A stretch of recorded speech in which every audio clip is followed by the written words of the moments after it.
হচ্ছে আমাদের পেজিয়ে করছে, আমাদের কাছে বেশি মানুষরা করছে।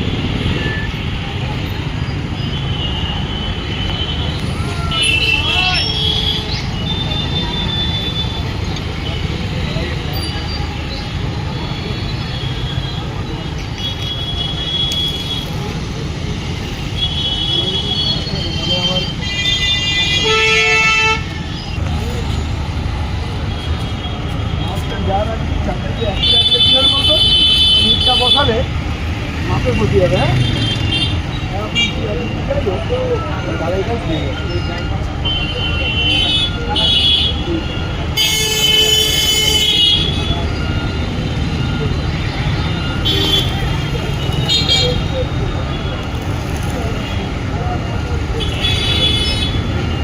হ্যাঁ মাটিতে শুয়াবে, মাটিতে এখন শুয়াবে ভগৎ সিং।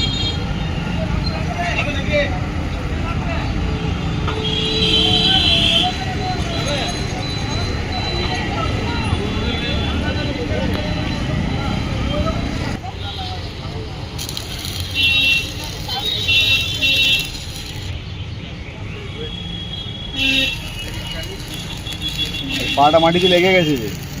সিং এর মূর্তি আমাদের জেলা শহরে নেই। মেদিনীপুর শহর হচ্ছে বিপ্লবীদের তীর্থভূমি, আর সেই ভূমিতে ভগৎ সিংয়ের মতো একজন বিপ্লবীর প্রতিকৃতি থাকবে না, এটা ভগৎ সিং ফাউন্ডেশন ভেবেছিল যে তার একটা মূর্তি স্থাপন করবে। এবং এই বছর হচ্ছে নওজোয়ান ভারত সভার 100 বছর এবং ভগৎ সিংয়ের আত্মবলিদানের 95 বছর। ফলে আমরা ঠিক করলাম যে ভগৎ সিংয়ের মূর্তি আমরা স্থাপন করব এবং সর্ববৃহৎ মূর্তি। এটা আমাদের সব মিলিয়ে প্রায় 17-18 ফুট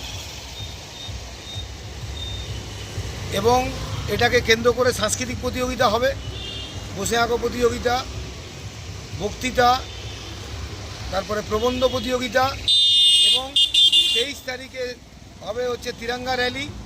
আনুষ্ঠানিক উদ্বোধন করবেন পৌরসভার পুরপিতা সোমেন খান এবং মেদিনীপুর শহরের অসংখ্য গুণী মানুষ সেদিন উপস্থিত থাকবেন।